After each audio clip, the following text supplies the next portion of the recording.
Hello, this is Joe Polish, president and founder of the Genius Network, and today I've got a very intriguing, interesting, and special guest. His name is Dr. Patrick Carnes. He's a psychologist.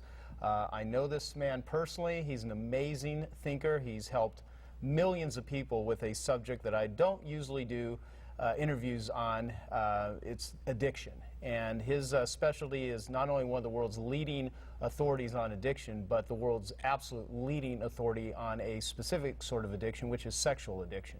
And we're going to talk in depth about addiction, but also a lot about sexual addiction. So I'm going to read something here, Pat, before I start asking you with some Q&A. Just a short bio here. You've got a very long one, but I'm going to do a short one.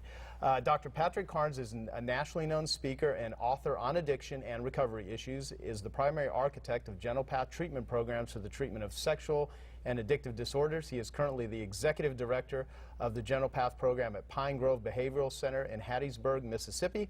Dr. Carnes is also the CEO of New Freedom Corporation and New Freedom Publications in Carefree, Arizona. Well, first off, thank you for you're welcome. sitting Glad down. to be here with you. It's fun. It'll be fun. It'll be fun. It'll be interesting.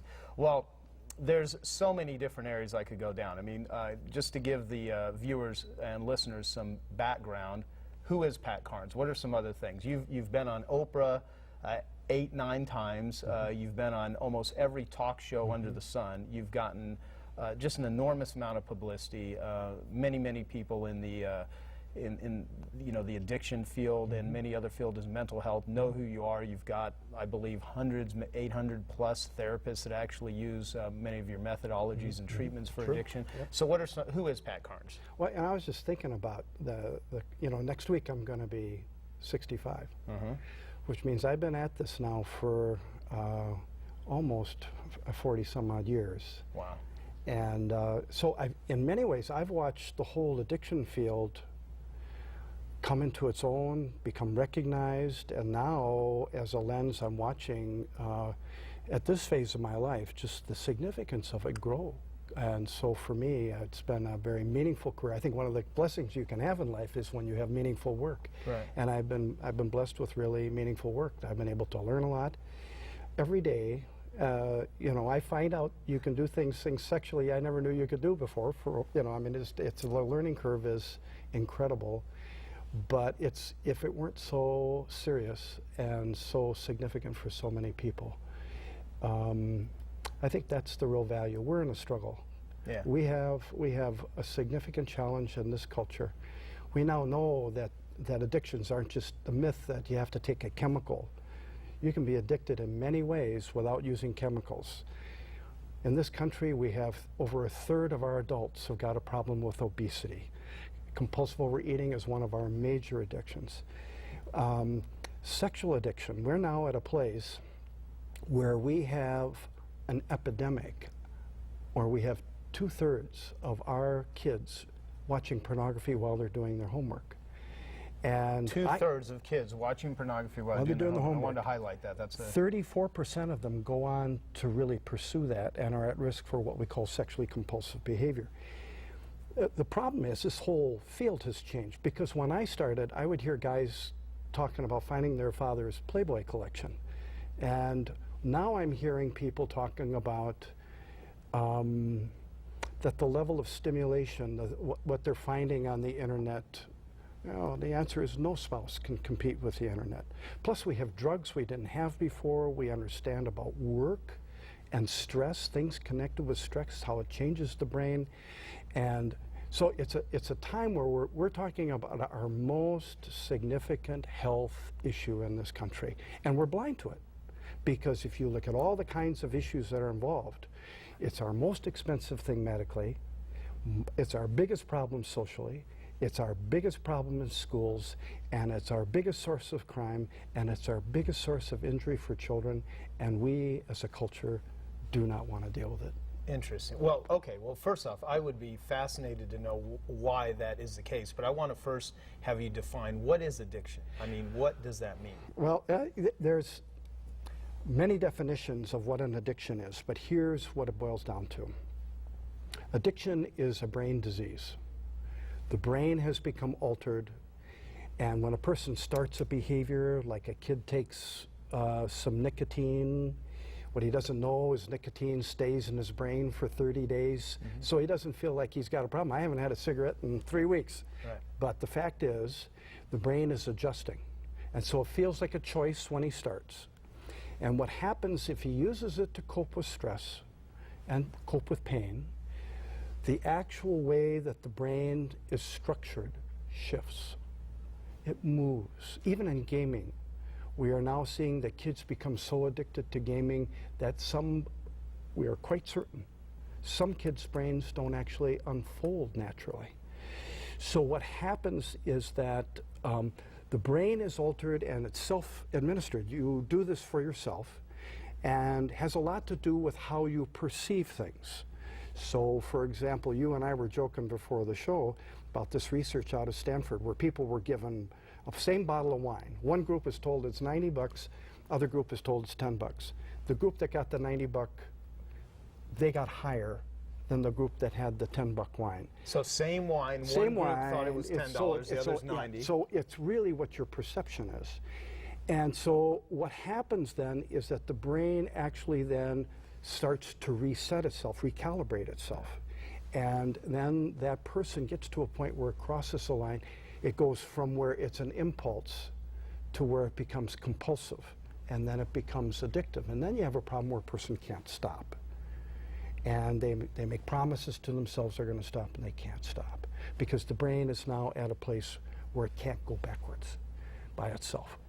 So it's a little bit like other things that you know of Alzheimer's or other brain diseases. There's now something wrong with the brain, and we can see it. We can look at it, see pictures of it. We know that it's a problem and that it's treatable. Okay, so you said it's a brain disease, and I mean, I've, done a lot of reading on addiction. I go to conferences. I mean, I'm very much an addictive You're thinker. one of the biggest conference goers I know. Yeah, well, a lot of things, and I'm fascinated with the whole subject of addiction because I believe mental illness in the worst possible states will manifest itself as an addiction. And from a layman's standpoint, meaning, to me, I interpret it as something where willpower, choice, all of those things doesn't matter. Okay, and I want to ask you about that. There's behavioral addictions such as sex, which we're going to talk heavily about today, gambling, eating, internet, and then there's chemical addictions, alcohol, drugs, things that are consumed. Sure.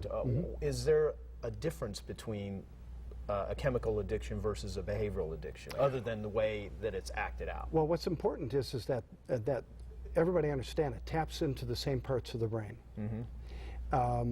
So it's the same reward centers, uses the same chemicals like dopamine, for example. If you have a good meal, it raises your dopamine 50%. If you have sex, it raises it 100%.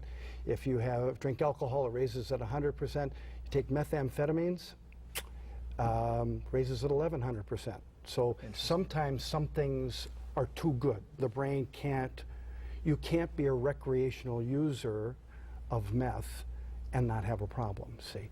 And there are other things like that. So the first thing that you need to understand is it taps into the same parts of the brain. What makes it different, and especially with food and sex, they are different than everything, which is why many of my patients will say, heroin addicts, cocaine addicts will say by far sex was much more difficult than their cocaine or their heroin.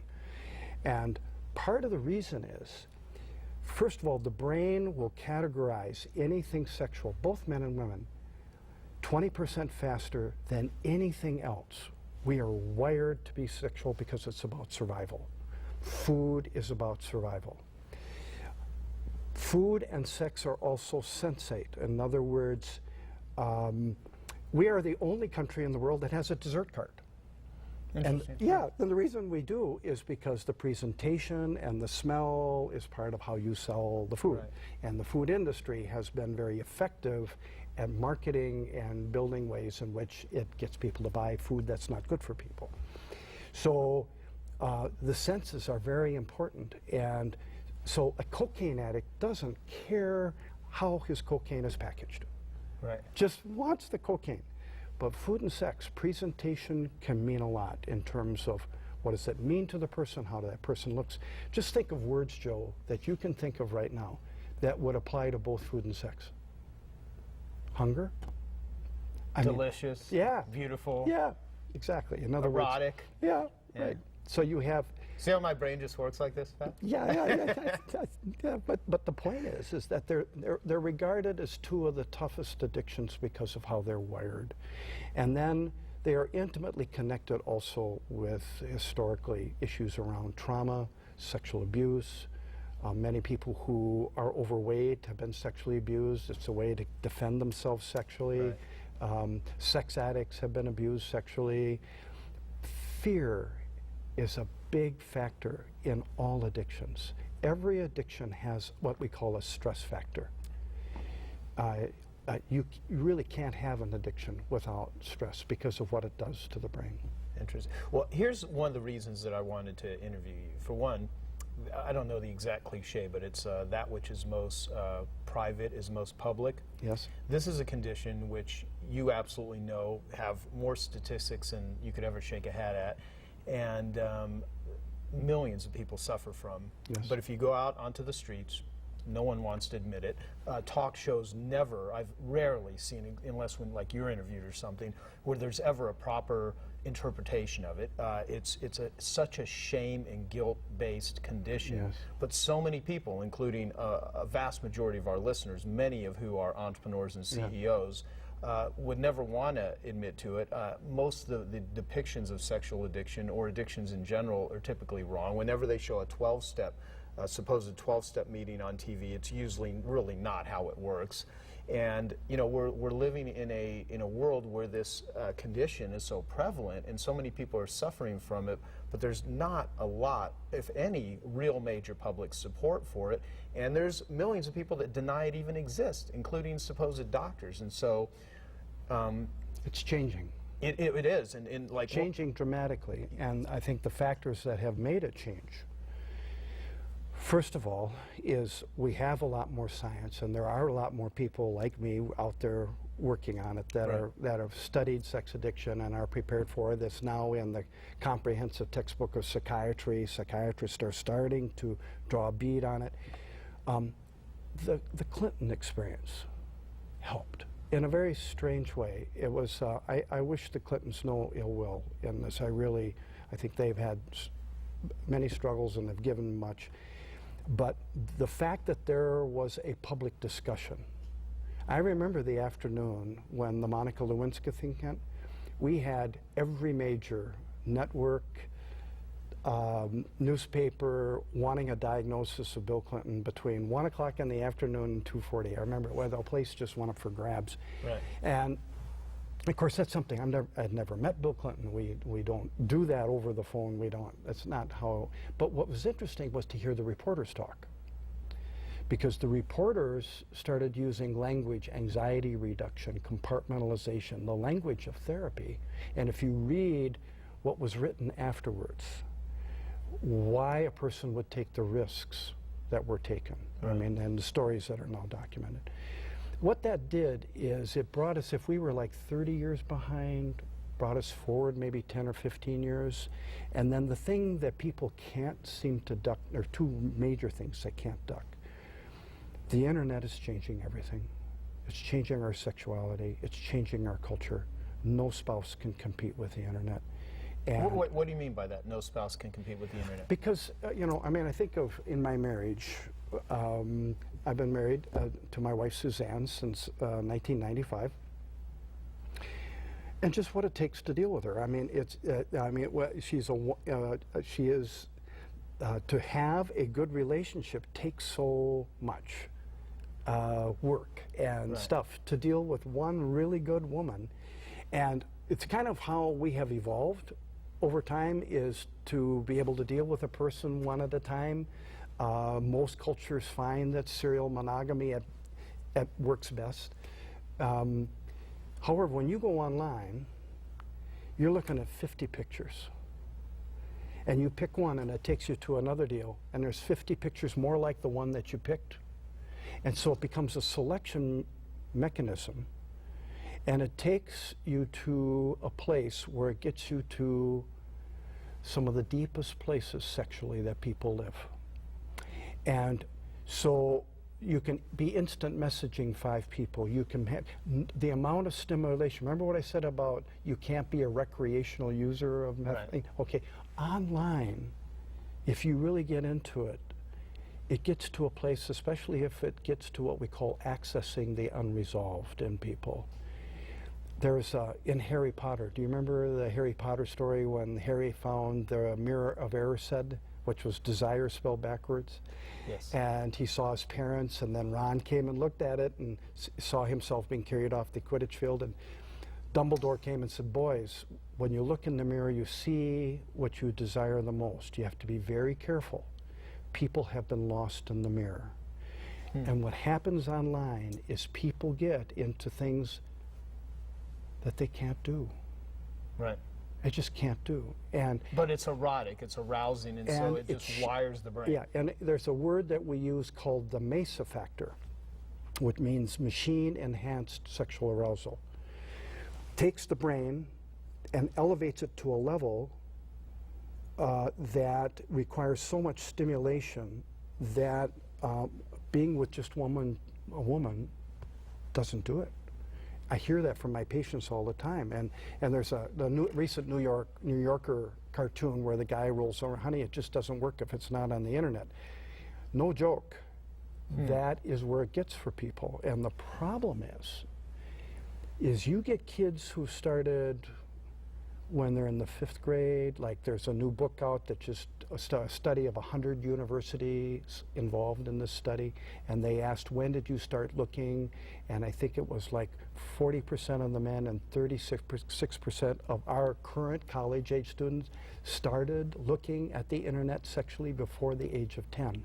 And parents haven't a clue. Joe, we have a tsunami coming. We have a tsunami coming, a change in sexual behavior. It's going to take us 100 years to see what it does to the species. Interesting. What we know is a culture is shaped by how men and women treat each other and how we raise our children.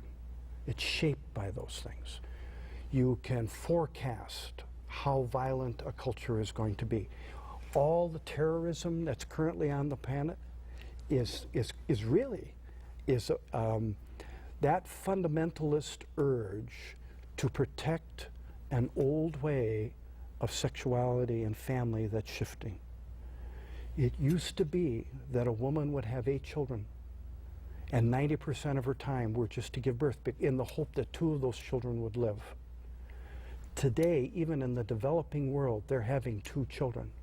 And it costs so much to get that kid to the point in a knowledge economy and Drucker and the kinds of stuff that you guys talk about all the time. Right. It's about, we're in an entrepreneurial world. You have to have knowledge, you have to have ability, or you can't compete. Well, to prepare a kid for that, it costs so much for a family to prepare that kid. So what that means is women now, only 10 to 15% of their time is into childbirth. That means women are free, you have to negotiate with them, they can't be owned. And so the big struggle in that a lot of this is about is really about family life. And the internet is changing it all. So, first off, totally fascinating. One of your first books, which was Out of the Shadows. Yep. This is the first book ever written on sexual addiction. You first wrote, it's Out of the Shadows, Understanding Sexual Addiction. You wrote it in 1973. It was not published till 1983. Yeah, When you first started talking about this, you were attacked, you were ridiculed, people doubted it. You know, it's that whole, I don't know who came up with it, truth goes through 3 phases. First it is ridiculed, then it's violently opposed, then it's accepted as self-evident. Yeah, and everybody said that, you know, well, I knew it all the time, is that 3rd phase. Yeah, Right, exactly. And you've got brains. I've seen those phases going by. Yeah, well, we had dinner last night, and you were saying that you were speaking to a group of entrepreneurs in Africa recently, and you had like really well-renowned CEOs of major corporations stand up and credentialize you and say this guy is for real. This stuff absolutely is true. And you never had that in the beginning. I did not have that in this country, for sure. Yeah, and so anyone that's watching this, I know there's going to, I mean, really, the truth is, I would like to say that everyone knows somebody that has an addiction, has an alcohol problem, a drug problem, but the reality is, not only does everyone that's watching this know someone, a large portion of people watching this absolutely have addictions. Many of them are or living with somebody with one, for sure. Yes. Right, and so part of this is I want this to be a very helpful, useful knowledge product for people to first off be aware that this actually exists, and then give them some what to do and how to do about it, including I'm going to recommend some of your books and whatnot. But for the people out there that really don't know the difference between maybe going out or when they're younger or currently and having a wild night out drinking or partying or a one night stand or something, how do they know when it's really an addiction or when it's just, I don't know, maybe making choices that aren't the best thing, but you're feeling like wild one night? I mean, how does someone know? I get asked by media people all the time, you know, well, how many affairs does it take to make a sex addict? Right. And that's a little bit like asking me, well, how many drinks does it take to make an alcoholic? Yeah. And it really isn't so much, it's about what goes on in the brain and how you are preoccupying and obsessing. Well, can I say this too, because I want to really make sure I make a point of this. When you say it's a brain disease, you have brain scans, and in the brain of an addict is different than the brain of a non-addict, right? True, yes. And I think you coined the term arousal template. Yes. Okay, which is when you first get introduced to sex, whatever it is that turns you on, that you found exciting, that gets pretty much cemented in the neural pathways of your brain, or? And we call it an arousal template, and we now have it, and so that there are groups of things. Like we measure now 240 behaviors, and they kind of go together in groups. And so if you were to see me, like, I mean, I don't do therapy anymore, but I work with therapists and their patients. Right. And the first half hour, I look like a magician, and I'm not. What it is I know the map. And so if I know somebody who touches people inappropriately in crowds, I know that he also will hide in places and voyeur people. I know that he also will insert sexual humor into places that don't fit. That if he's a pastor or a counselor, will touch the grieving widow and his fingers will touch inadvertently, it will appear. Or the computer nerd who goes into the woman's computer and leaves a picture. It's the invasion. So we start looking for maps of things, that what all those things have in common is invading in someone's space without somebody knowing it. Right. Doing it secretly. So we look for those maps, and they're an arousal template, and they start to morph. They start to change into bigger things. They sometimes are rooted in sexual abuse patterns, sometimes they're accidental. But they have an inordinate power, like that wine tasting we were talking about earlier. Right. They take on a meaning that is bigger. So, like, for example, your entrepreneurs, your CEOs. I did the study last year of 150 CEOs of major American corporations. Okay, so we wanted to see what the behavior of choice was. Just sexual or any behavior? Sexual behavior. These are all sex addicts. By far, it wasn't even just a little bit or, quote, statistically significant. It was huge. They preferred the hiring of an escort over any other kind of thing. And what became very clear, it was about convenience, it was about money and the power of money, and about power and no complications. I'm too busy for complications. So escorts were the ones of choice. And part of it also, it's interesting to me when you were talking about how it's kind of hidden in the culture. You think over this past couple of years of people whose public behavior, I mean, I'm not just talking about way back with Clinton, I'm talking even in recent history, who have gotten into trouble with things that they knew better. Right. That they knew better. People who had prosecuted others. Yeah. Knew the rules, but not able to stop. So what is that, Joe, then? Well, exactly. What is it? So what we learn is that arousal template, once it gets in the reward center, there's a loss of contact with reality. In other words, the reality returns after they've done it and say, oh my God, I can't believe I did this, and they hate themselves. But the fact of the matter is, when they're in that reward, this is true, by the way, of gamblers, people do high-risk financing kinds of things. They feel they have a system. Their belief about it can distort reality. There was a study at Stanford Business Center about the Jerry Keevil people, like the guy in France, the banker got into trouble, those type of people. We see this in so many different ways, that there is this loss of reality that it goes with the addiction. Well, let me ask you, are these people bad people? No, they're wonderful people, often very achieved. So with a real honor code. Okay, taking pride. But they have a behavior that is getting them in trouble, that is violating their moral goes against it. Yeah, one of the ways that you know is that there's a great guy who wrote about the money disorders this way, by the name of Jacob Needleman, and he says, you always know that addiction is present when the person is living in contradictions. So the sex addict might say, I love my wife, but then he's unfaithful to her. Parent, I love my children, but spends no time with them. They're contradictions. And the only way that addictions work is when there's contradictions like that. Interesting. So your question about how do you know that you're in trouble is when you're doing things that you don't feel good about afterwards, and you promise yourself you're never going to do them again. In fact, we have a little scale that physicians now use, because physicians they're starting to look for the problem. Emergency rooms and urologists, and I mean, people get into trouble physically, or STDs, what have you.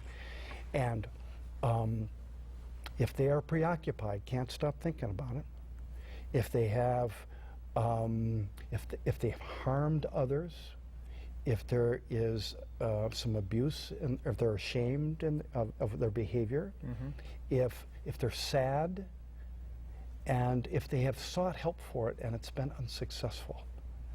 These things are indicators that, I mean, sometimes it's finding the right therapist too, which is a question you and I have talked about, but yeah, and I'll ask you about that, because one of the things that I want to do is identify the problem, what it is, give people some insight that are not even familiar with it, and then what do you actually do about it. Now, I know you're a big believer of 12 steps, and I'd love to hear your perspective on what is 12 steps, why does it work. I hear a lot of people say, well, 12 steps don't work because I know, I have a stepbrother that is an alcoholic, and he went to meetings and he never quit drinking. And I'll say to these people, well, it's not about going to meetings. Kind of going to a 12-step group, and that's all you do is sit in a meeting. It's kind of like going to a gym and looking at the exercise equipment, and then you don't get physically in better shape. Well, you got to get on the machines. We should switch sides here. You give me a great explanation. I mean, but you know so much about 12 steps, and you've always been a huge supporter of them, along with therapy and whatnot.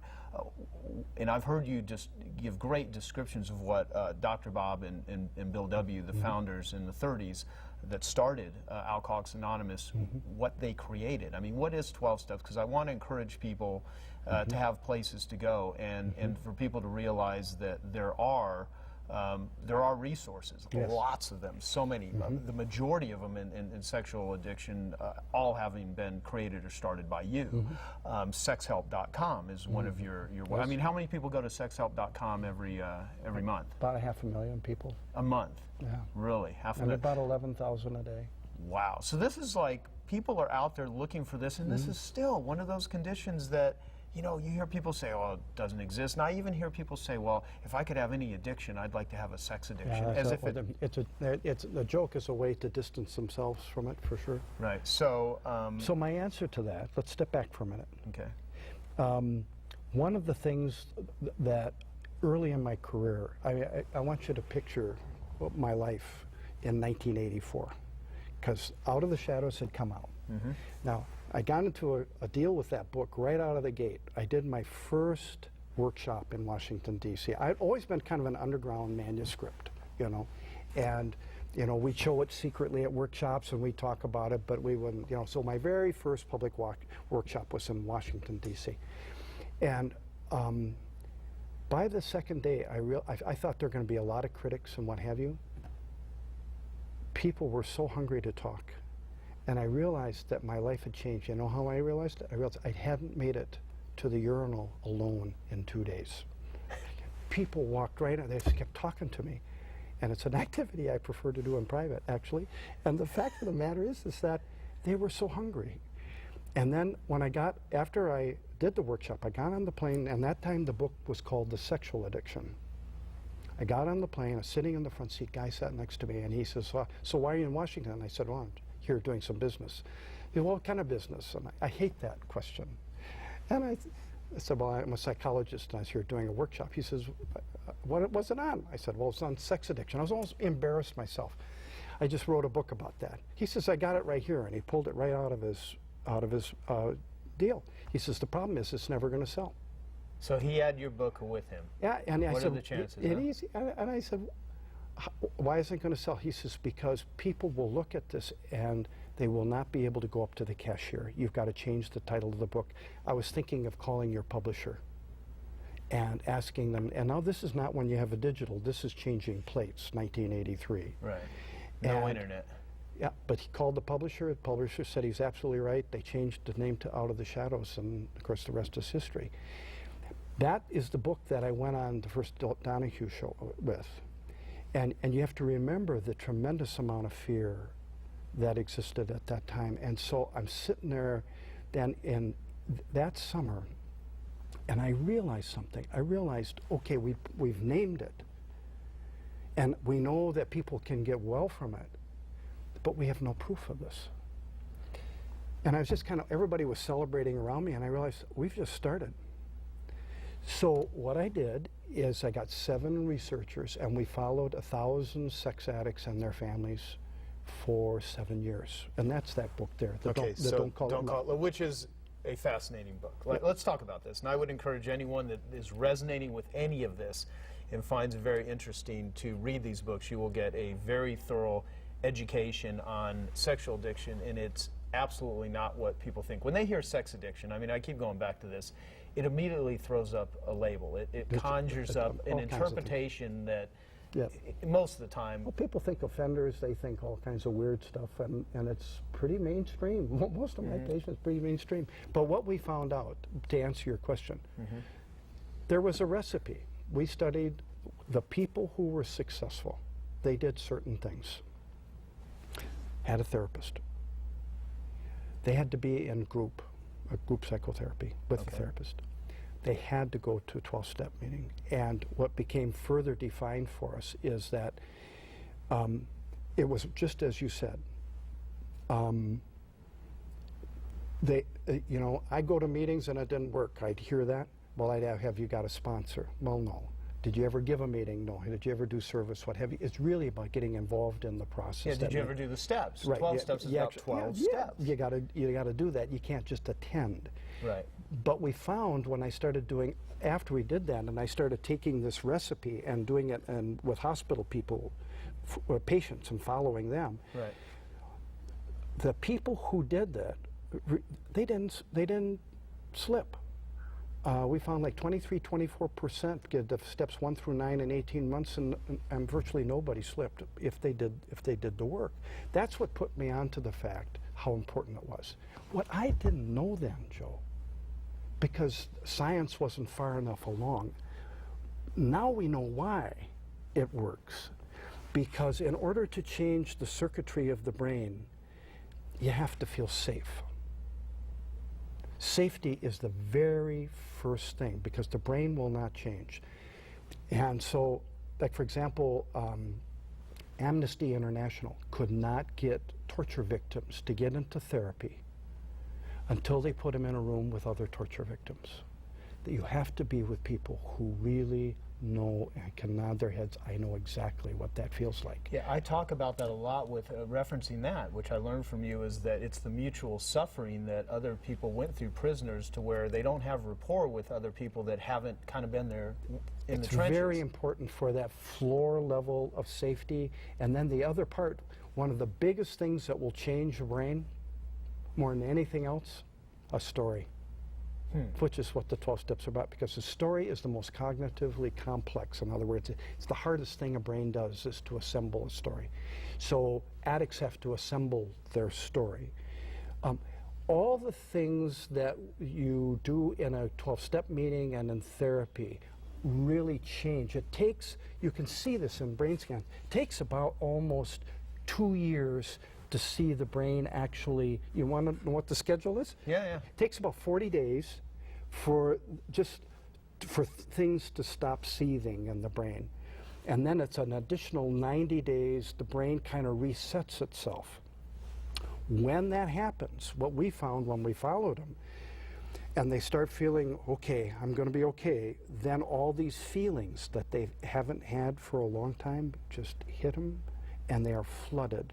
And it's about the time of what we call a fourth and fifth step in the, but basically it's grief, fear, anger, all this stuff starts needing, that's never been dealt with, never been regulated. So in a lot of ways, the addiction, the behavior, the drinking, was everything a way to is keep a lid on. It's just a medication it's an attempt to avoid pain. Yes, if a person is going to relapse, it's not going to be in the first 6 months, it's going to be in the second 6 months is when they're most likely to relapse. Also physically, when they go through that, it's an ordeal. Physically, they can get more sick. Their immunological system becomes suppressed. I mean, all the classic symptoms of the body being less well, because they are in so much turmoil.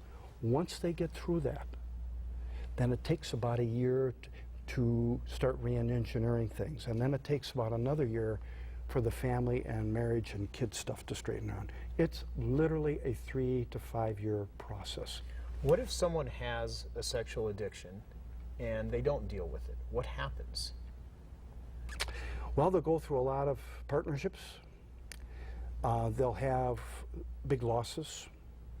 They'll end up in jail. If we ever get some of the strains of HIV that are in other countries and this one, and it starts, I mean, we will have just a nightmare. And because of the internet, which I'm absolutely fascinated by, I saw you do a PowerPoint presentation at a conference, and I've been going for the last 3 or 4 years to these conferences where there's lots of doctors, and everyone thinks I'm a doctor, which I think is kind of funny. And I listen to a lot of... You look so distinguished, though, yes, when you sit in an audience. You look very good. And you were talking about how the neural pathways change by literally sitting in front of a computer. Yes. And you know, to me, what hit me like a ton of bricks is that we are a culture that is now sitting in front of a device that is altering our brains. I mean, we're literally evolving our brains in many ways not in good places. And you mentioned that people that never had sexual compulsions that are now in their 60s, 70s, and 80s are seeking out treatment for out-of-control sexual behavior because of the imagery that they have access to that they never had access to. Like 10 years ago, you couldn't find stuff that you can find in 2 seconds on the internet that is so explicit, that is so vulgar, that is abusive, and what's weird about it is it's because it's sex, it's sexually charged. And there's a curiosity, a morbid curiosity to look at the stuff, to be consumed by it, and this is accelerating at a rate quicker than probably anything, and that's why I think it's so important to get this message out to people to look at this sort of stuff. So well, there's 2 things in that, though. One is that I mean, it is true that for the first time in my career in the last 5 years, I've had to really cope with geriatric sex addiction. I mean, none of us were ever trained for this, right. But it just started showing up in where you're having elderly who are having trouble with it. But there are other changes happening, Joe. One of the things we're seeing is women. In both gambling and sex, the internet has changed addiction. because women will take risks on the internet that they won't take in other environments. It'll be unusual for a woman to go into an adult bookstore, for example. Right. But on the internet, she'll try. So 40% of the people who are in trouble are now women, and they're doing very male-like things, putting themselves in extraordinary jeopardy. Meeting people who are dangerous, part of high-risk people. Very common thing happening on the internet. The other part to remember in all of this, the other thing that I wanted, because the internet does seem to be the catalyst, but there are a lot of people out there listening that this was already underway before they were born. Before they were born. How's that? Well, several ways. It's very connected to being in fear. So if you're a second or third generation Holocaust survivor and you hear the stories, you manifest the same kind of PTSD. Or if you're an African American woman in this culture, they have a lot of what we call sexual anorexia, or shutting down being sexual, because they hear the stories of slavery that are unresolved and it's passed from one generation to another. So you hear those stories. Or you have, like in my family, my father was very violent, and they would tell jokes about it. And yet I would see him as violent, and I'd see everybody laughing at it, and it would seem so incongruent to me because it scared me to death. And yet everybody, Dad lost his hat again because he's in another fight in a bar. So what we know is that the previous generation brings in history. They bring in some DNA, like most addicts have some DNA of nomadic tribes.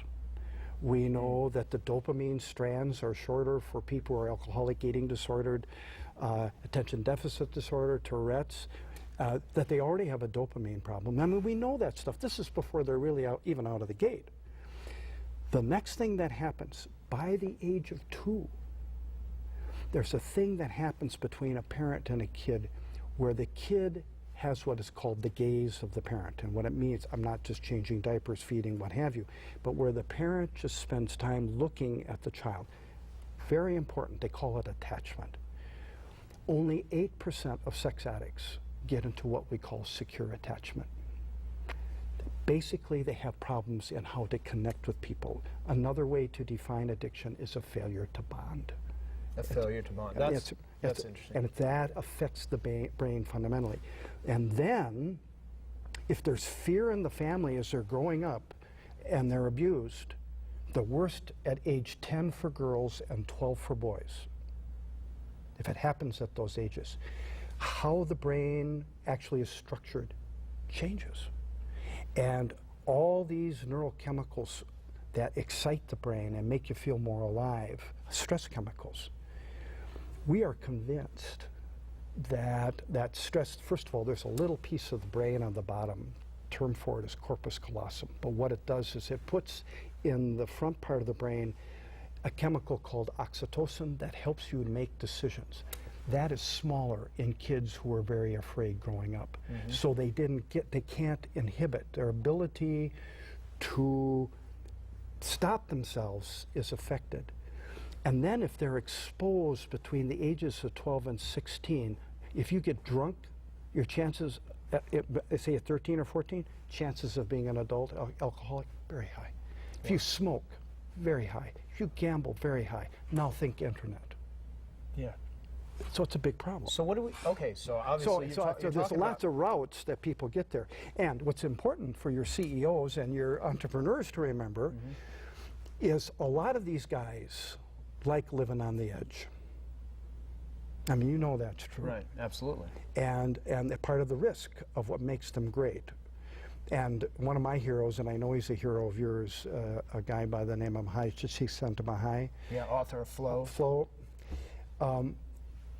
Part of his service in this whole thing was to notice that people of great achievement access their brains in the same way addicts do. And so what becomes very important is getting people to have a sobriety or to stop the behavior. That's only part of the battle. And they also need to understand that they also have to live where they are happy and excelling at what they do. they don't have that pursuit of excellence, they're not in that zone where they are at their best, they ain't going to stay sober. Oh, fantastic insight. And so what you're saying is that he found that the same process that a super achiever, be it an athlete, an entrepreneur, an artist, a writer, whatever, that accesses to be in that state called flow, is the same pathway that an addict uses. It's just that one leads to great, wonderful things, the other leads to self-destruction of themselves and maybe other people. So there's a difference between focus and obsession. There's a difference between challenge and stressed out. And the stressed out is where a lot of guys go. And what they do is they get hooked on the stress of it.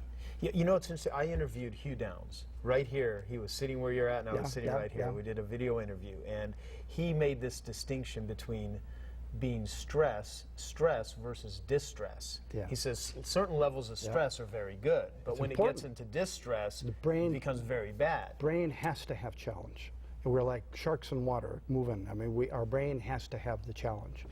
So, where the problem is that, like, there's a couple of new books out. One by a journalist called that talks about the war gives us meaning, and he's talking about the fact about how reporters, it's just being in crime scenes, being in war areas, what have you, emergency room physicians, CEOs, am I going to make it, not going to make it? Right. In other words, you've got people who get hooked in it in such a way that it becomes destructive to them. To learn how to be able to calm themselves and to have a piece of themselves that has a quiet, that's part of what recovery is all about, is creating that island within what we call an inner observer who notices and monitors the traffic of the brain. That is what you have to build. And there's a piece that we found that's very important I don't want us to lose sight of. And that is that it doesn't get better if the family's not in on this. So you need to, okay, let's talk about this. Okay, someone's watching this right now. They clearly know they or someone they're with or that they know, they care about, has a sexual addiction. Yes. And here comes the issue of, well, who do you tell? Disclosure. Yes. I mean, well, here's what we found. We found that, first of all, involving family members in therapy upped the recovery rates. When the partner realizes, which takes a little while, because when he or she starts off, they're pretty mad. It takes a while to get some perspective. They have to learn so much about, don't talk to me about a brain disease. You cheated on me. You go for the emotions, which, as it turns out, often they have a history of going for emotions anyway. But the point is and we learned that in alcoholism. The Al-Anon has said for years the spouse is sicker, which turns out to be true because they've been traumatized. The broken promises, the lies, have traumatized these people. And the spouses have more distress than the addicts. The children have more distress. Parents have more distress. And so there's some real truth to that. When they figure out that they are also part of the problem and they need to get help for themselves, then a big shift happens in the family. Whole thing starts to work differently.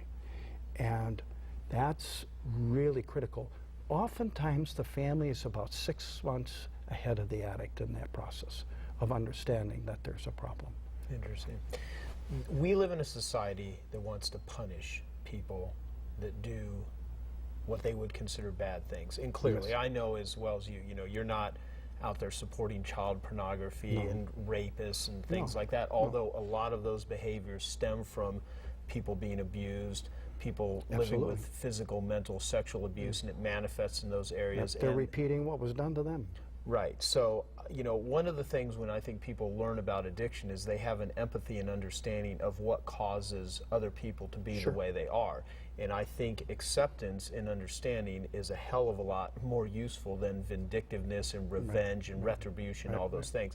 At what point do you make the determination of who to punish or keep away from society versus who do you treat? Because we were, I won't make this too long-winded. We were having this conversation before the camera started rolling about in this state where individuals that can have pornography, like child pornography on the internet, instead of me explaining what we talked about, I'd like you to just share that, because that was fascinating to me. Well, I think where we start off is I started talking about that when I do speeches and public presentations, so many elderly are now coming. And the reason is they have kids who are in jail. And we had I remember very vividly, there's this, in this one event, this woman, late 70s, and a man also, osteoporosis, both of them having a hard time walking up, and she said, I'm here because I just want to know how this happened. My son is going to get out of jail. He touched a child, and can he get help? And the man said, well, my son had 3 pictures on his computer, and he's away for 21 years, and your son's getting out after 18 months. And that was it in a nutshell. Because right now, this state is pretty mainstream. It is really politically expedient to be against child porn. The problem is there are so many people who are we don't have enough jails. It's a treatable problem. The FBI is very clear that the people who are dangerous are the people who are making the child pornography. People who have it doesn't mean they're the traditional term pedophile and that they're sociopathic and they're never changed. That's simply not true. There are many different kinds of pedophiles. We were all pedophiles at one time because we were all children. We were all attracted. I remember Ann Lukash in the 2nd grade and Karen Anderson in the 5th grade. I mean, I remember them. I was a child attracted to other kids. On the computer, if there is sexual abuse in a person's history and you go and access that, you're going to be curious, and then they get picked up for that. There's something disproportionate. Now, really clear. If somebody is drunk and drives, they're going to get punished, and they should, because they have endangered the public. I'm not saying do away with consequences. That's not what I'm saying at all. What I'm saying, though, is understand that we have a treatable problem here. And we have states. I talked to the head of the Bureau of Prisons for this country, and she looked at me and said, this is a couple of years back, she says, we're putting people in jail who don't belong there. We all know that. But politically, we can't fight it. And so there are people that are being punished for like photos online that are getting harsher punishments than, did you say before, 1st-degree murder? Yeah, it's worse than 1st-degree murder in this state. Worse? Mm-hmm. I mean, that's insane. There's no plea bargain. There's no nothing that you can do about it. But we're pretty mainstream. You can go to other states that really are worse about it. The problem is, okay, so let me give you an example. I have a guy right now. He's 25 years old. He started on the internet in the late 90s, in the 5th grade. He was looking at pictures of kids and fascinated by it. In the 8th grade, he's picked up for child porn, but they said, it's ridiculous, he's a kid. So, but he never dated. He just stayed online, looking at the same pictures. So developmentally, he never grew up. He never did the nice normal social development that a child goes through. And so the result of that is that, when I told him you would be regarded as a sex offender, he was stunned. So we have, in cases like that, we have to take them, help kind of rebirth them into a dating mode and helping them to understand themselves. The public has not got clarity about this. Parents have got to start to learn to talk to their kids about what they're doing online, because they're doing it. And the other thing is, if there is a problem, and that's why the Mending Shattered Heart is an important book. That's another book, Mending Shattered Hearts, the guide for partners of sex addicts. That's the one that my daughter Stephanie did. She's also a family psychologist like me, and we work together in Mississippi. And it's an edited volume in which it's intended for the spouse. One of our little family conflicts, because now I am working for my daughter, and I I was dependent on her in order for me to get my chapter done. Right. And so she calls me up and says, Dad, your chapter is still outstanding. And I said, daughter, I'm so glad that you have not even read my chapter and you think it's outstanding. That's funny. So it's always been the outstanding chapter. But the whole purpose of it is collecting what we've learned about families, about how important it is for families to be involved. There are people, partners out there, both men and women, who really know that there's a problem and they've caught things, they've seen things, whispered things, things that don't add up, and they know. And they need to know there's really help that they can get. It's really important that they get that part.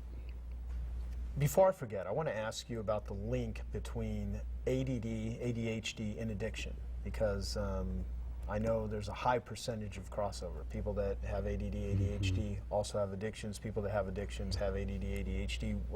What can you speak to on that area? Well, part of it we've already mentioned, and we know that they have some similar genetics, so we know that that's there.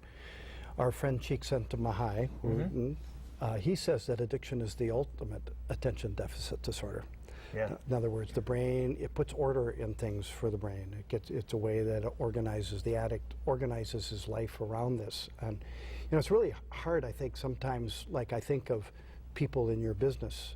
They'll kind of organize either their day or what cities they go to or what part of the city they're going to be around or when they're next going to be able to whatever, and how much it takes for them to manage that. It's an ordering process.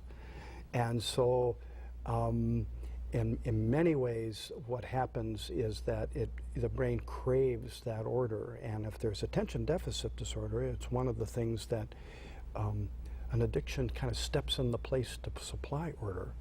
And we see that as an incredible part. One of the things that now I believe is going to happen is Dan Amman, a good friend and a marvelous physician who's been on PBS and writes about this stuff, talks about the fact that he says that mental health is the only part of medicine that doesn't systematically look at the organ it's treating. The brain. And that's the brain. And the fact is that I don't care who you are, if you got a problem and you get a picture and your spouse is telling you, your kids are telling you, your therapist is telling you, but you get a picture and you can say it's got these holes of where your brain isn't operating like it should. Man, it just stops people cold. That they can see it. And the same thing, that's also true, Joe, and this is an important thing.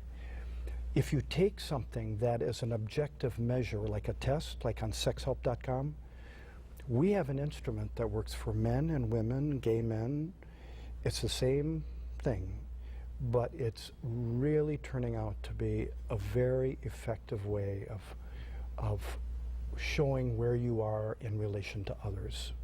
And so seeing something you filled out. Right. And so... What is that test called? Because I would It's called the Sex Addiction Screening Test. And it's at sexhelp.com. Sexhelp, one word, .com. They can take it, and over a score of 6, you got a problem. The average outpatient is 10. The average inpatient is 14. And sometimes people have to go and just stop their lives in order to get the traction they need. I mean, I see patients with scores 17, 18, 19 all the time. And it's very helpful for people to have objective measures. And now we have a very large instrument which is teaching us a lot about those maps we were talking about earlier. Well, when we were having dinner last night, you said that you've learned more. This is between the eel and the, what was the other thing you were doing? Yeah, and you were trying to get me to try. I was trying to get you to try some yellowtail. Yeah.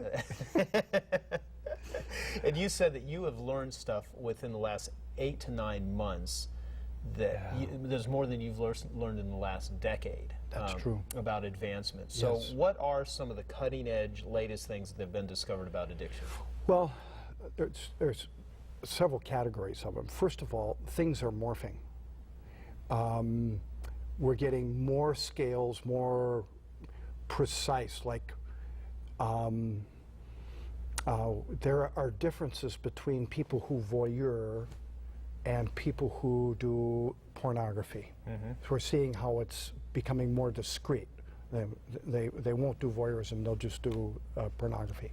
We are seeing a big difference between how people behave and how they think. In other words, they will think in ways that they will never allow themselves to behave, but they'll act out to a certain level that they'll allow themselves. But what they're thinking is very different. We've never had the measure of the thought. So let me give you an example. Had a major movie producer, and his thinking was like an offender taking advantage of the vulnerable, but he would only act out with escorts. So if you just took off, you know, did he do prostitution or not? Right. But if you didn't know this other part, so I said to him, I bet you in your job you are a bit of ruthless. He says, yeah, well, I'm kind of known as a hatchet man. And so you could see there's a pattern there between how he does his business and when you start to pursue it, what kind of prostitutes and right. who he picks and how he treats them. So you see that. The other thing that's becoming really more clear in ways that we've never seen before is what we call eroticized rage. And eroticized rage is a lot about, first of all, breaking rules, but it comes in different segments. One is they have rage comes out where people use force, you know, but also there's a whole category about the abuse of power. The CEO who has 146 women on the payroll that he's had sex with, for example, they're all single parent women he's taken advantage of. 146. Yes. So I mean, you see this stuff. You see everything. As an example, you know. Yeah. So, but he's abusing power, but he's also angry with women. There's another one which is a lot about people wanting to invade space, but only so far. And then there's kind of a reverse deal where people actually like to be hurt, that out of anger, and to be punished. And we're starting to understand loads more about that. And finally, there's a whole entitlement. I do this because my wife isn't sexual with me, or I do this because my husband doesn't pay attention to me. Now, for example, we recently had a woman whose husband was a very spotlessly clean politician, having oral sex with a stripper. What's something a wife who feels neglected could do to a husband who has this squeaky clean deal? What could she do to be a problem for him? That would be exactly a way to do it. Do you follow what I'm saying? Yeah. Okay, so the point I'm making is there's a whole category like that. Blaming the spouse and the spouse's flaws is a leading part of that. But also, oftentimes, especially in leadership, like we were talking about clergy earlier, see this in clergy. Yeah, what I meant earlier is like before we were filming. Yeah. Where dad is an absentee dad, and mom uses the kid as a confidant. He's the little man of the house. He's the, then it's like women become too much. It's too much for a little guy to handle all this stuff. Mom's confiding in him, telling him all this stuff way too early, and as a result, he doesn't trust any woman, and there's anger there. And so then he'll marry a woman like his mother, who's critical and what have you, and then goes out and acts out. So one of the things, we now have a way of measuring that in these various categories. And so we're seeing these patterns emerge, one, because the science has gotten better, two, because we have more people. I mean, we have more hospitals doing treatment, we have many more therapists doing the work, and as we accumulate the data, we're able to say so much more than we could in 1983. Well, okay, so which is fantastic, because there's tremendous. So what I see here is we have a ton of advantages because so much advancement in understanding has, and people in the know have an acceptance of this and know Yes. that there's a real cause. It's not just someone sitting around saying, hey, I'm going to be a bad person and do bad things. On the other side is we've got the acceleration of exposure and imagery and everything that goes along with the internet. So it's kind of this double-edged sword that's going on here. And from a business perspective, like we just had just saw some data of a major corporation which figured out that they're losing 90 minutes a day per employee on internet sex. Really? Bottom line issue. Let's talk about you gave some percentages, but how many millions of people, if you even know, or that they can statistically can gauge accurately, have? I mean, let's talk about some stats. Maybe We think it's about 6% of the population that keeps emerging as a statistic. just in America or worldwide? Well, cultures shift. I was talking to colleagues in Singapore, and they say, you know, you couldn't get anybody to be trained in alcoholism. It's not a problem in Singapore. But gambling and sex, major problem. Okay. Now, you go to Russia, they're going to get the alcoholism thing. Both sides are going to get the trauma deal. So, So you said 6% in the U.S. yes. How many people view internet pornogaphy? I mean, daily. When does it occur? How many? I mean, what are people looking at? And I want to come back and tell you a story about a recent plane flight I had where I spent 5.5 hours in first class next to a guy that was in the internet pornogaphy business, and we had a very fascinating conversation. But Till the end of that story, because then I'll pick up from there. okay, well, so I was out of the country. Yeah. I was flying back home, and I sat next to a guy, and I said, "What do you do?" And he kind of, for a moment, I know the paused moment, reluctantly, and he said, "I'm in internet pornography." And I'm like, "Really?" And he's like, "Yeah." So we proceeded to talk for about, not about, the entire flight. And this guy told me that he lived in Brazil, and he was moving back. He was flying to Arizona because there was a convention for internet pornographers. And so I kind of withheld any of my thoughts about my understanding of addiction and sexual addiction. During my trip out of the country, one of the books I'd read had been about pornography addiction. So I had all these kind of stats in my head. And so for 90 minutes, he was telling me about how he, met the love of his life, who's going to move to the States and live with him, and it was because of the internet business, pornography business, that he found the love of his life, and he wanted to write a whole book about it. And I said, well, was it because of the internet pornography business or just chance? And he's like, well, it was really about chance.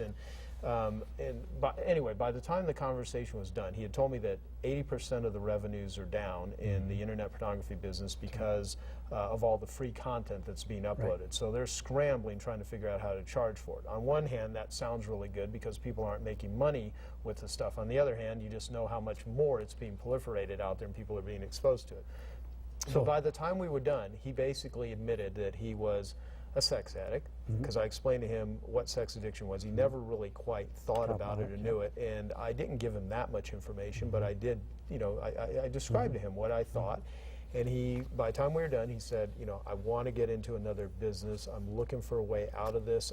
I was hiring 3 to 4 prostitutes a day in Brazil. He's like, and I had to escape it all, and I really don't want to do this anymore. And it was really fascinating when you can shift, especially someone in that sort of field. But it was just interesting. Well, it's more than interesting. There's a lot more, but that's all I'll say for now. Because what is happening out there is, especially with flash media and webcams, there are applications that go out there and swoop those things up as kids are trading pictures and what have you. So the internet is being flooded with availability of stuff, and the problem is, if you look at this, you have no way of knowing how old this person is. Yeah. You have no way of knowing. So I do a thing with audiences where I take pictures off the internet, and I ask them guess how old the person is. And, they could be 12, they could be 25. I got a woman who looks exactly like she's 12 years old, and she's an elementary school teacher, a porn star from Detroit, Michigan. But if you look at it, and one level, it doesn't matter, it's what you're thinking. Right. So it's what's going on, what the brain interprets. So what really is at stake here is that when we say 6%, we have no idea, because what we're seeing is that in high schools, the sexting, the level of text behavior, messages. You talk to high school counselors, and the major crisis in this country where we're headed sexually. I'm going back to that thing. You shape a culture. It's shaped by how people are sexual. What we're moving to, one of the consequences of this is the casualty is going to be intimacy. The casualty is going to be what you do with kids. Well, Pat, you wrote this book here, In the Shadows of the Net, with several other authors, Breaking Free of Compulsive Online Sexual Behavior. Yeah, and you know, it's the only book that I ever wrote that in 6 months I wanted to rewrite. Just because it changes so quickly. Because it changed so quickly. And we've revised it, and it's just like the whole, it's such a changing landscape, it's hard to keep a beat on it. Well, what are some current stats on the internet? I mean, well, it seems to be, first of all, in the history of this, Al Cooper broke as a sexologist, who was skeptical when he started off about sex addiction. I found out that most pornography was downloaded between 9 and 5, that it was a business problem. People were doing it during the day. He did it first with a study of 9,000, then of 45,000 MSNBC. And one of the things that he also pointed out is that there are people who now had a problem that would never have gotten there if it hadn't been for the internet. And so that's an interesting statement, that never would have gotten there had it not been for the internet. Would never have gotten there. And that's absolutely, I think, the truth. Because they, up to that point, had led pretty normal lives, didn't have the normal history that sex addicts would have. Right. But they clearly got there because the internet was the issue. And the other part that goes with this is that he was also the first to notice that women were were participating much more. It used to be for every 3 sex addicts that were men, we'd have 1 woman, and he noticed that it was shifting. So the fact of the matter is, we know that it's a daytime phenomenon, it's a workplace phenomenon, and so we see people taking extraordinary risks with jobs. I've had people, bank presidents, I've had people who have lost work and huge sums of money because of what they were doing on the internet. Right. What about ratios of men to women sex addicts? I mean, what are the how many? If you had to, do you know percentages of how many? We think if it's involving online, it's 40% are women. Okay, 60% men. So it's huge. It's huge. Yes.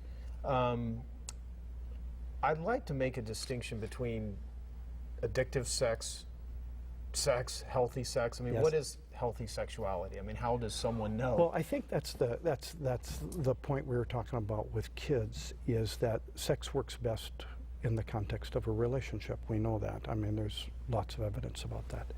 And that what we work for, because there's another concept, and maybe some of the partners might be experiencing this, is what we call sexual anorexia, which is where somebody shuts down sexually. So one could be excessive, compulsive, the other's further out of deprivation. control one gets, the other one shuts down. It's not infrequent that happens. And our goal, we're not anti-sex. Our goal is to get to be where people really enjoy sex. In order to get there, it really requires a level of mindfulness and an ability to work through how to be present to a partner, and to go through the things they now have to go through. But what I'm here to tell you is that I have been present. Couples who have struggled through all this, recommit, say their vows, again, different vows, and have a different kind of sexuality that's a real source of joy to them. The biggest problem, and what the internet really brings people, because there's a lot of fear of discovery, there's fear about what I'm looking at, it's the kind of sneaking around stuff that goes with it. that takes what is erotic and what's lovely about eroticism and how wonderful eroticism is. I mean, it's an important part of our life, you know. But we start off in a culture that start off with sex is dirty, save it for someone you love, you know, that whole old cliche. Right. And we now are in a place where, you know, think of a 5th grader coming on a site, a torture site, for example, which features sexual torture. And what we know is that the brain keeps these images. And, you know, so we hunch that there are kids who are also shutting down and not allowing themselves to be sexual because of what they've seen. And it's about the only way that this all changes is we need to have a conversation about sex we as a country. Parents, kids, everybody. And what I really appreciate about the 12-step groups is in the 12 steps, like if you go to an AA meeting and you go to an SA meeting or an SA meeting, you're going to find that the people who you can't talk about sex without a greater degree of vulnerability. I honestly believe that the gift in all this is the people in recovery have an incredible message to give the rest of the culture about how after all this stuff, how do I get to where sex is erotic and beautiful again? How do I reclaim that? If someone's never had that, can they get there? Yes, but it takes the work and the attention to be able to do that. All addictions are a bargain with chaos. We live in a culture that is a culture that produces addiction in so many ways.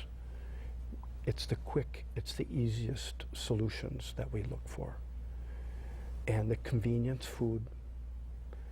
I'm hurting, so I'll have an extra drink. You know, blanking out in the TV. In other words, that we're not being present to ourselves, and as a result, how can we be present to someone and sexually? You know, it's fascinating. I mean, all this is so fascinating to me, and so important to get this message out there. I mean, hopefully I'm doing my part. Well, yeah, you know something? I'm going to be 65 next week. You and I were talking about this, and there's a group of people who do research on wisdom, and what they find is that there is no wisdom that's codifiable. That wisdom is always an event. You can always tell when somebody says something wise, and they say that at the time when the brain is most advanced to be wise is at 65. So I'm waiting for the surge to hit me. That is funny. So I haven't felt the surge yet, but I'll tell you what I have had is I've been given a gift in my life to be able to be part of opening up something which I think is not just fundamental to our culture, but to our species. Yeah. This conversation's about our species. Will either take us down the tubes, or we'll create and evolve into something bigger and better. Yeah, that's interesting to say. This will sound like completely off the subject. There was a guy that I learned a tremendous amount of about marketing from. His name was Gary Halbert. He passed away a few years ago. And he was extremely creative, extremely skilled, had taught many people how to be a marketer, how to become a millionaire, how to persuade in print. He's one of the world's greatest writers that I've ever met. He was extraordinarily self-destructive. And we spent, years ago having lots of conversations about addiction and about self-destruction. And he made this comment that the world advances on the backs of its neurotics. And I never forgot that statement. And my good friend Dr. Edward Hollowell, who's like the world's leading psychiatrist on ADD, ADHD, we've had lots of conversations about addiction, and you guys recently met. And he talks about that we live in a society where we're more connected electronically, but more disconnected emotionally and personally than ever before in history, and it's just getting worse and worse. And when you talked about, addiction is a failure to bond, I mean, we live in that culture where people just, if they're connecting at all, so much it's not even in person anymore, and it's with computers, and then you wire in all of this stuff from the reptilian brain and desires and everything. It's just crazy. And the thing about the world advances on the backs of its neurotics, I work with some incredibly sharp, bright, very resourceful, very capable entrepreneurs. I mean, some of the top book authors in the world, some of the just top thought leaders. And one of the things that I notice with some of them is that many of them are what I would consider very functioning addicts, very driven, some that have millions of dollars. They don't need any more money, but they keep at it. And they do it at such a pace that they're in a constant state of angst, and then they medicate with drugs or alcohol or sex or gambling or overeating or whatever. And I'm sitting there going, you know, there's some of the most incredibly talented people in the world that are doing good things that are suffering tremendously because, you know, and what I look at, I think you're the first one that said this line. It was a quote from Bill W., one of the founders of Alcoholics Anonymous. It said, as alcoholics, we're trying to drink God out of a bottle. Drinking God out of a bottle. You know, and I think, you know, gambling addicts is trying to gamble their way to God. A sex addict is trying to do whatever they're doing as an attempt to get to God. You know, whatever it is, it's that something more, something to give meaning to life. And you know what I've said to some people is that if you're in pain, if you hurt emotionally, physically, whatever, and there's nothing wrong with wanting the pain to go away. I mean, if you're in pain, you don't want the pain.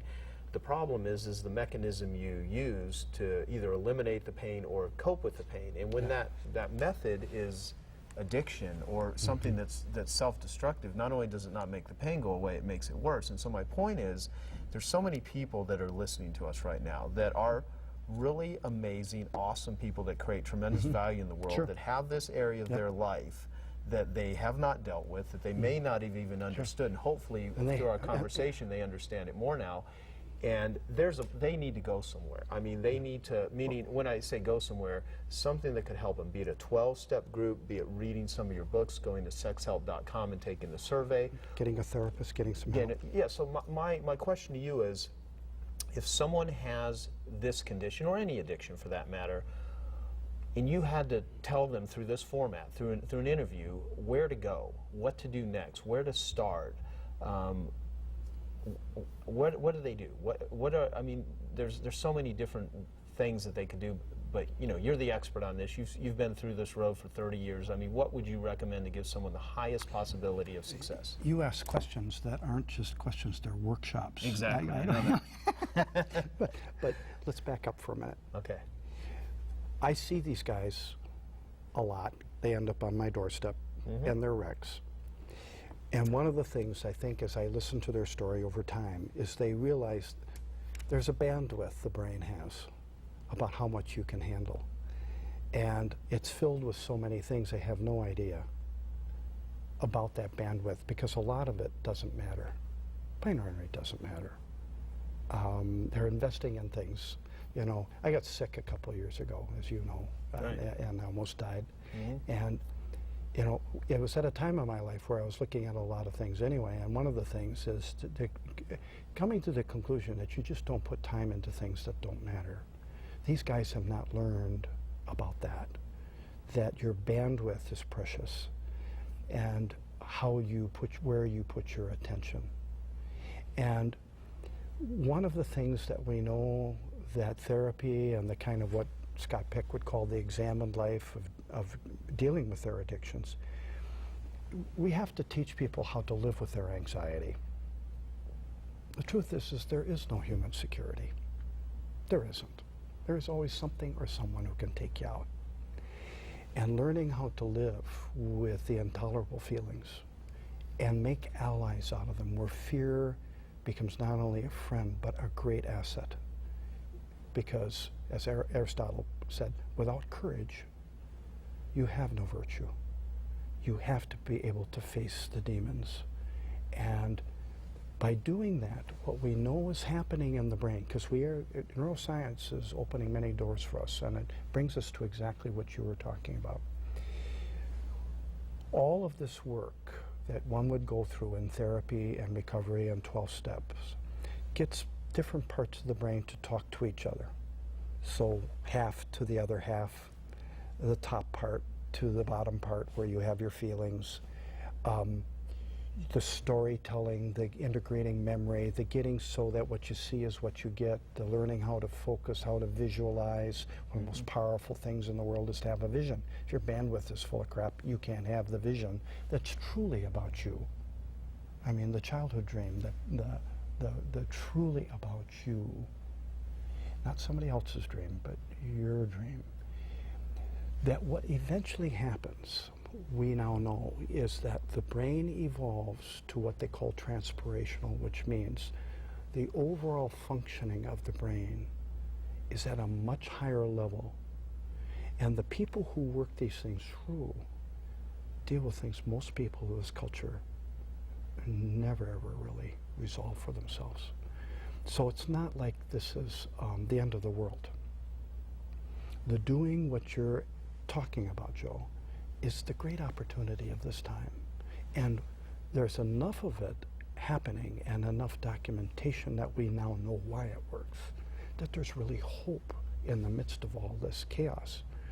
But it's only through these kinds of conversations. It's only the guys like you who are willing to take this kind of time to bring a message to people that they can learn about the value of 12 steps and learning that sex isn't just about release. There's a whole different thing about what does it mean to pull off a business, but also create a living for people and to have people that you work with that you like, you know, to know that you're leaving a legacy in which the planet is better because you've been here. Right. In other words, you don't put time into things that aren't important. Maybe that's what happens at 65.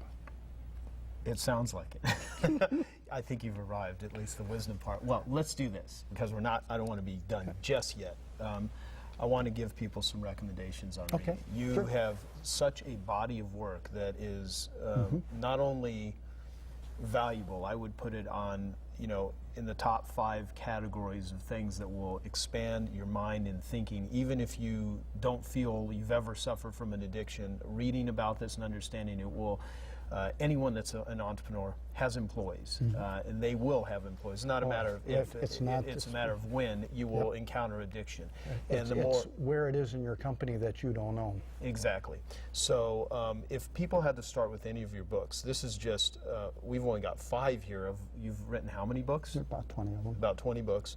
If they want to learn about sex addiction, they start with Out of the Shadows. Start with Out of the Shadows. If they want to start moving for themselves, and they want to start looking at it, Facing the Shadow was the beginning of that recipe. So we're spinning out the recipe, a new one coming out called the Recovery Zone, which is just about to be released. You can actually, I think they're doing pre-publication sales on it right now. But the reality is that they also, as they read, they need to become an informed consumer. Not every therapist, they're of a varying quality. Right. And it's not because they weren't well trained, but in this particular, not everybody's trained in addiction. So, and similarly, treatment centers. When somebody goes to a rehab, for example, you really need to ask questions. So on sexhelp.com, there's advice for finding a good therapist. You know, what to look for. Okay, so someone, so sexhelp.com, there are resources on how to find a therapist. They can go into their zip code and they can actually get people who are recommended therapists in their own zip code. Yeah. So, but it's also asking the right questions. You have a right to ask about how much they know about this and how much they do of this kind of business. And more and more therapists are getting more familiar, and that's growing. And also of the treatment centers. Well, what are you getting, you know, for the time that you put in and the money that you put in? Treatment is a good investment. And if it's good treatment. If it's good treatment, yeah. And so part of it is they should read, but they also need to find a guide. One of the things we learned that was part of the recipe, there's usually someone that they ride with for about 3.5 years. And they may send them to an inpatient setting, or they may send them to a workshop, or they may have them do some special work in different places. But there's almost always in the successful recovery story a therapist who walks with them that they develop a very committed long-term relationship. that averages about 3.5 years of regularly seeing them. Wow. And then there's the group work that goes with it and the other things. But it's the beginning of the adventure, because it really is painful, but it's an adventure. But it can absolutely change your life. It can. It could save your life. It does often. Well, if someone wants to locate a 12-step group on sexual addiction, where would you recommend they go?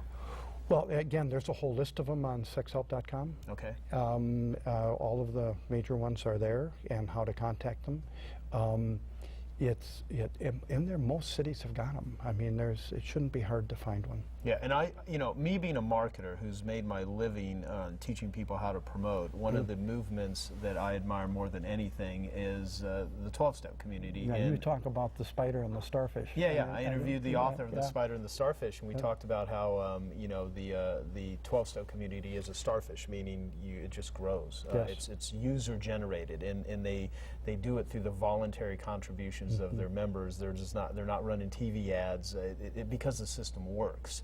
And a lot of people totally misunderstand or even know what 12 Steps is about. And they have fear about religion. They have all these fears about it. But you know what really works? You remember what I said about attachment? Mm-hmm. Is you meet some of the best friends you'll ever have. Absolutely. And so the result is that that deep attachment, you start to make up some of those deficits that really have been there since you were very small. I think if someone wasn't even an addict, just looking at the process of a community, a caring community that is about developing a better future. One of the things that I've heard said in 12-step groups is, we're not here because of what we've done. We're here because of where we want to go. That's right. And if someone wants to go to a better place, well, I could talk to you forever. There's so many things. I have to ask. I can come question. back sometime. Yeah, no, I will invite you back. Is there a cure for addiction? I mean, I see a lot of people claiming cures, and Yeah, I've seen some of those too. Yeah. And everybody wants it to be a quick one. Right. And when you make a bargain with chaos, there's a price to pay, always. And one of the things that's important to remember, and by bargain, I mean getting a shortcut. Remember when Faust sold his soul to the devil? Mm-hmm. And he asked the devil, "Who are you?" And he says, "I am the spirit who denies." That you have to literally look at how bad things, I mean, there's somebody out there listening right now just has to see how bad things have gotten and accept that they really need to do something and take action on it. But the reality is that if they can do that and they get traction in it and they have some of those great friends, they become more effective problem solvers. Their bandwidth becomes clear because they're not trying to remember who they told what to, those kinds of issues. And then therein lies the gift. And it's been my experience to be able to witness that for a long time now. So, well, I will say you are doing great work. You've done incredible work. You've brought a knowledge and understanding and help to millions of people, and it is my pleasure to get this information out to as many people as they can. I would encourage everyone that's listening to share this with any family members. Please get this message out. Read Pat's books. They're truly fascinating. Facing the Shadows, Don't Call It Love, which is all the thousand sex addicts you followed, Inside the Shadows of the Net. There's many more. Pat Carnes, Carnes. Go to sexhelp.com. And any famous last words? Thank you. Thank you. I appreciate it. You bet.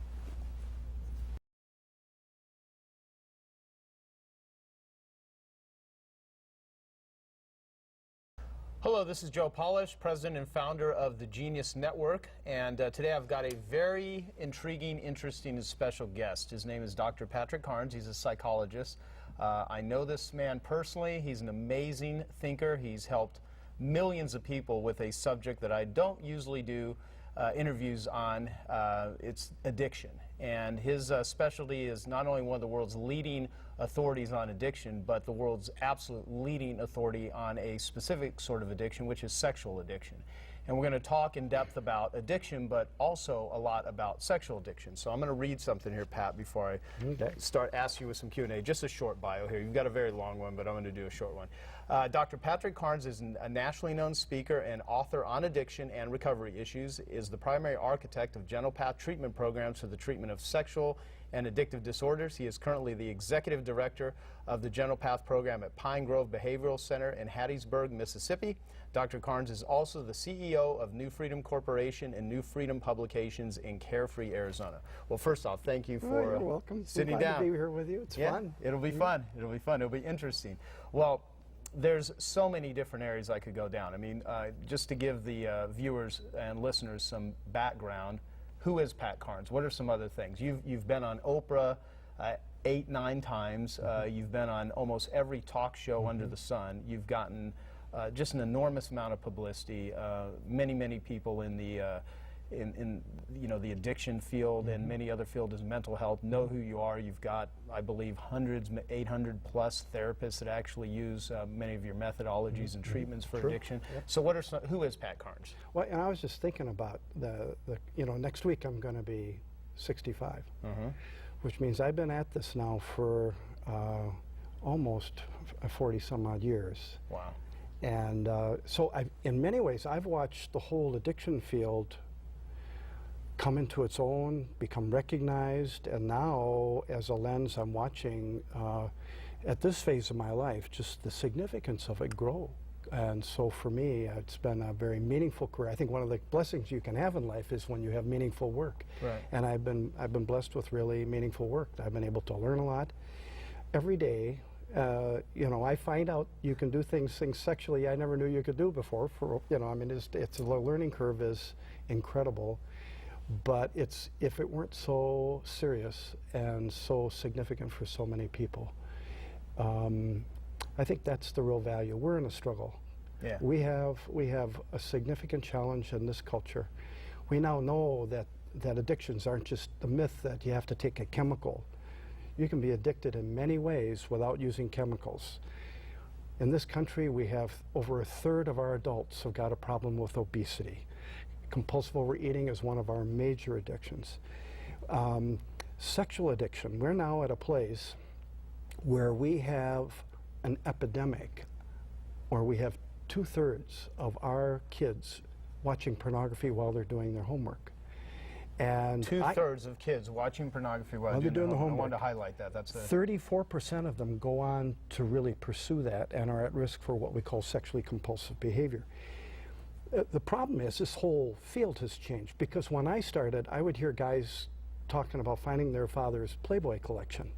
And now I'm hearing people talking about that the level of stimulation, what they're finding on the internet, the answer is no spouse can compete with the internet. Plus we have drugs we didn't have before. We understand about work and stress, things connected with stress, how it changes the brain.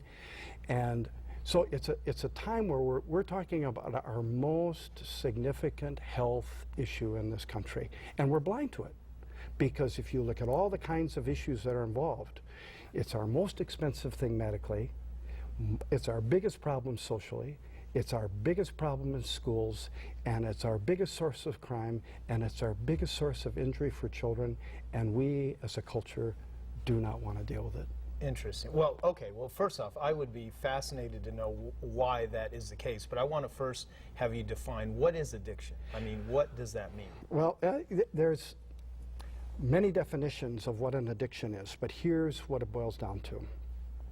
Addiction is a brain disease. The brain has become altered, and when a person starts a behavior, like a kid takes some nicotine, what he doesn't know is nicotine stays in his brain for 30 days, so he doesn't feel like he's got a problem. I haven't had a cigarette in 3 weeks. Right. But the fact is, the brain is adjusting. And so it feels like a choice when he starts. And what happens if he uses it to cope with stress and cope with pain, the actual way that the brain is structured shifts. it moves. Even in gaming, we are now seeing that kids become so addicted to gaming that we are quite certain, some kids' brains don't actually unfold naturally. So what happens is that the brain is altered and it's self-administered. You do this for yourself, and has a lot to do with how you perceive things. So, for example, you and I were joking before the show about this research out of Stanford where people were given a same bottle of wine. One group is told it's $90, other group is told it's $10. The group that got the $90, they got higher than the group that had the $10 wine. So same wine, Same one group wine, thought it was $10, the other's $90. So it's really what your perception is. And so what happens then is that the brain actually then starts to reset itself, recalibrate itself. And then that person gets to a point where it crosses the line. It goes from where it's an impulse to where it becomes compulsive. And then it becomes addictive. And then you have a problem where a person can't stop. And they make promises to themselves they're going to stop, and they can't stop. Because the brain is now at a place where it can't go backwards by itself. So it's a little bit like other things that you know of Alzheimer's or other brain diseases. There's now something wrong with the brain, and we can see it. We can look at it, see pictures of it. We know that it's a problem and that it's treatable. Okay, so you said it's a brain disease, and I mean, I've, done a lot of reading on addiction. I go to conferences. I mean, I'm very much an addictive You're thinker. one of the biggest conference goers I know. Yeah, well, and a lot of things, and I'm fascinated with the whole subject of addiction because I believe, mental illness in the worst possible states will manifest itself as an addiction. And from a layman's standpoint, meaning, to me, I interpret it as something where willpower, choice, all of those things doesn't matter. Okay, and I want to ask you about that. There's behavioral addictions such as sex, which we're going to talk heavily about today, gambling, eating, internet, and then there's chemical addictions, alcohol, drugs, things that are consumed. Sure. Is there a difference between a chemical addiction versus a behavioral addiction, other than the way that it's acted out? Well, what's important is that that everybody understand it taps into the same parts of the brain. So it's the same reward centers, uses the same chemicals like dopamine, for example. If you have a good meal, it raises your dopamine 50%. If you have sex, it raises it 100%. If you drink alcohol, it raises it 100%. You take methamphetamines, raises it 1100%. So sometimes some things are too good. The brain you can't be a recreational user of meth and not have a problem, see? And there are other things like that. So the first thing that you need to understand is it taps into the same parts of the brain. What makes it different, and especially with food and sex, they are different than everything else, which is why many of my patients will say, heroin addicts, cocaine addicts will say, by far, sex was much more difficult than their cocaine or their heroin. And part of the reason is, first of all, the brain will categorize anything sexual, both men and women, 20% faster than anything else. We are wired to be sexual because it's about survival. Food is about survival. Food and sex are also sensate. In other words, we are the only country in the world that has a dessert cart.